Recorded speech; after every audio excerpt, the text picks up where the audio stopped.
کئی لوگوں کو دیکھا کہ بیمار ہوتے ہیں، کبھی ہسپتال کا چکر، کبھی ڈاکٹر کے پیچھے. تو نبی علیہ الصلوۃ والسلام نے ایک حدیث پاک میں فرمایا، اس حدیث کو مسند احمد نے روایت کیا اور طبرانی نے روایت کیا کہ جو شخص فجر کے بعد 3 مرتبہ یہ دعا پڑھ لے، اللہ 4 مرضوں سے اس کو نجات عطا فرما دیتے ہیں. امید ہے کہ مستورات توجہ سے یہ بات سنیں گی اور اس کی اہمیت کو ذرا سمجھیں گی کہ جو شخص فجر کے بعد 3 مرتبہ یہ آیت پڑھ لے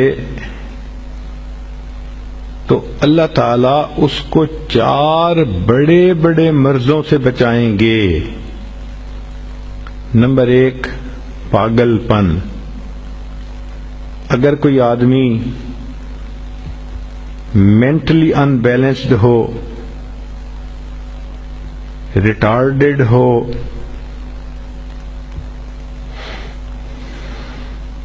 یا جس بندے کو چیزیں بھول جاتی ہوں یا چیزیں یاد نہ رہتی ہوں، ذہن سے متعلقہ جو بیماریاں ہیں وہ اسی پاگل پن کے زمرے میں آئیں گی. یا کسی کو مرگی کی بیماری ہوتی ہے، وہ بھی اسی زمرے میں آئے گی.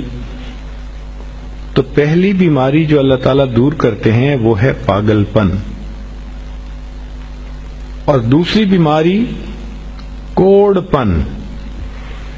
کوڑ پن کہتے ہیں چہرہ بدصورت ہو جانا. یہ بھی ہو سکتا ہے کہ برس کی بیماری ہو جائے، جیسے بعض عورتوں کو جلد بالکل سفید ہو جاتی ہے اور عجیب بدنما چہرہ ہو جاتا ہے، یا کئی مرتبہ جسم پہ تل اتنے نکل آتے ہیں، دانے اتنے نکل آتے ہیں کہ چہرہ بدنما ہو جاتا ہے، یا چہرے پر داغ پڑ جاتے ہیں کالے رنگ کے. تو چہرے پہ داغ پڑیں، چہرے پہ دانے بنیں، یا چہرے پہ برس کے نشان پڑیں، کوئی بھی چیز ہوگی وہ اسی کوڑ پن کے زمرے میں شامل ہوگی جس سے کہ چہرہ انسان کا بدصورت ہوتا ہو. یہ بیماری بھی اللہ دور فرما دیں گے. اب جن بیچاریوں کو بیوٹی پارلر پہ جانے کا شوق رہتا ہے اور اپنے فیس پہ پتہ نہیں کیا کیا پروسیس وہ کرواتی ہیں، تو ان کو تو چاہیے کہ وہ اس آیت کو یا اس فکرے کو بار بار پڑھیں تاکہ اللہ تعالیٰ ان کے چہروں کی خوبصورتی دیر تک سلامت رکھیں. اور تیسری چیز ہے اندھا پن. اندھے پن سے مراد یہ کہ آنکھوں کی بینائی ہی چلی گئی، یا آنکھوں میں موتیا بند آ گیا، یا آنکھوں پہ اینک لگانی پڑ گئی. یہ سب ایک ہی بیماری کی تفصیلات ہیں. تو جن کی نظر کمزور وہ بھی پڑھ سکتی ہیں، یا جن کو لینز لگانے پڑتے ہیں، کنٹیکٹ لینز صحیح یا کوئی اور، اس مصیبت سے بھی جان چھوٹ گئی. اور جن کی بینائی چلی گئی اللہ ان کے لیے بھی آسانیاں فرما دیتے ہیں. تو پاگل پن کی بیماری ختم، کوڑ پن کی بیماری ختم، اندھے پن کی بیماری ختم، اور چوتھا فرمایا فالج کی بیماری ختم. فالج ایک تو ہوتا ہے کہ انسان کا ہاتھ یا پاؤں کام ہی نہ کریں، اور ایک یہ بھی ہوتا ہے کہ اتنی ویکنیس کہ عورت کہتی ہے مجھ سے تو کھڑا ہی نہیں ہوا جاتا، میرے پاؤں سن ہو جاتے ہیں، میرے ہاتھ سن ہو جاتے ہیں.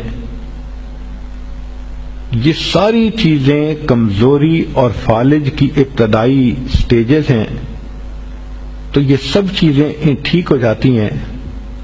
اب بتائیں کہ اتنی بڑی بڑی بیماریوں سے جس بندے کو بچنے کی خوشخبری مل رہی ہو تو وہ تو پھر اس عمل کو کیے بغیر رہ ہی نہیں سکتا. اور یہ عمل دیکھو چھوٹا کتنا ہے.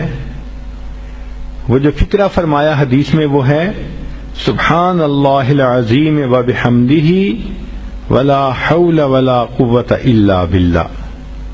اتنا سا فقرہ پڑھنے پر اللہ چہرہ بھی پر نور بنا دیتے ہیں، میموری بھی تیز کر دیتے ہیں، اللہ تعالیٰ بینائی بھی تیز کر دیتے ہیں، اور اللہ تعالیٰ جسم میں طاقت بھی بھر دیتے ہیں۔